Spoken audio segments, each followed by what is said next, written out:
Hi, it's the M.L.M for the Soul Channel. I do have a new topic for today. Before I begin, I just would like to say, may the words and expressions of my mouth and the thoughts and meditations of my heart find favor and acceptance before you, Hashem. And some people I thank have inspired me. I hope they can inspire you as well. And I will have links below to their sites here. Rabbi Yosef Mizrahi, Rabbi Eli Mansour, Rabbi Elon Anavar, Rabbi Yuval Ovadia, Rabbi Daniel Asher, Rabbi David Asher, and Rabbi Aaron Uvain. As well, if you've never checked out this channel before, I will have a link below to my first video, which explains what M.L.M for the Soul means, what it stands for, what I'm doing. So this is, again, the weekly Parasha Insights from Rabbi Eli Mansour, and I call this, and this is also Parasha Vayera, or Vayera. And it's called the link, I call it the link between Torah and Eretz Yisroel. So in the beginning of Parasha Vayera, we read of Hashem's famous promise to Bnei Yisrael as they suffered as slaves in Egypt. Hashem assured them that he would miraculously rescue them from bondage and bring them to the land of Israel, which he would give them as a morasha, which means inheritance. So as many have noted, the word morasha, with which the land of Israel is here described, appears only on one other occasion throughout the entire Torah. In one of the Torah's most famous verses, Torah tziva lanu Moshe morasha kehilat Yaakov. Moshe has commanded us the Torah as an inheritance to the congregation of Yaakov. Apparently there is some connection between the Torah and the land of Israel, a certain commonality on account of which they both share the unique distinction of being called a morasha. So several explanations have been offered for the link between these two important elements of Jewish life. One approach is based on the Gemara's comment in Masechet Brachot that several precious assets can be acquired only through Yisurim, which means suffering or afflictions.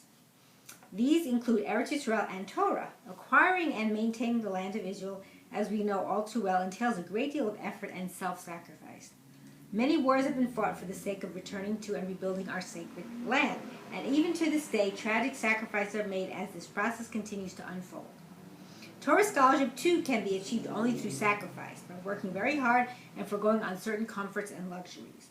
One cannot acquire Torah knowledge unless he is prepared to make difficult sacrifices for it. But there is also another reason why the land of Israel and Torah are linked. Our sages teach, Pnei Moshe k'chama and Pnei Yehoshua k'levana. Moshe's face was like the sun, and Yeshua's face was like the moon. Whereas Moshe's face shone and radiated brightly like the sun, the face of his disciple and successor Yehoshua shone only like the moon. Moshe served many roles as our leader, but his primary role was that of lawgiver, giving us the Torah.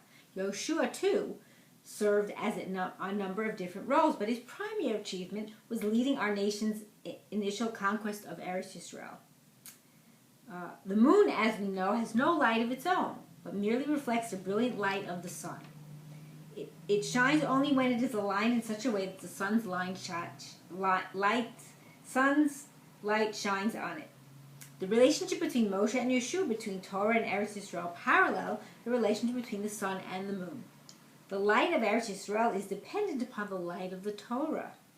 The uniqueness and sanctity of the land of Israel stems directly and exclusively from the Torah. Our land is special and holy only because it reflects the light of the Torah. Because it is where the lofty ideals and principles of our holy Torah are meant to be put into practice. Like the moon, the land has no light of its own. It is sacred only by receiving the sanctity of the Torah. And this can happen only when the land is properly aligned with the Torah, just as the moon shines only when it is properly aligned with the sun.